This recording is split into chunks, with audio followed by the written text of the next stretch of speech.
Da li ste znali da je prvo zaprešičko kraft pivo proizvedeno 2012. godine u jednoj garaži?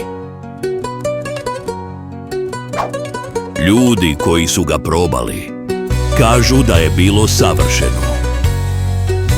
Zamislite samo da su ga probali naši stari.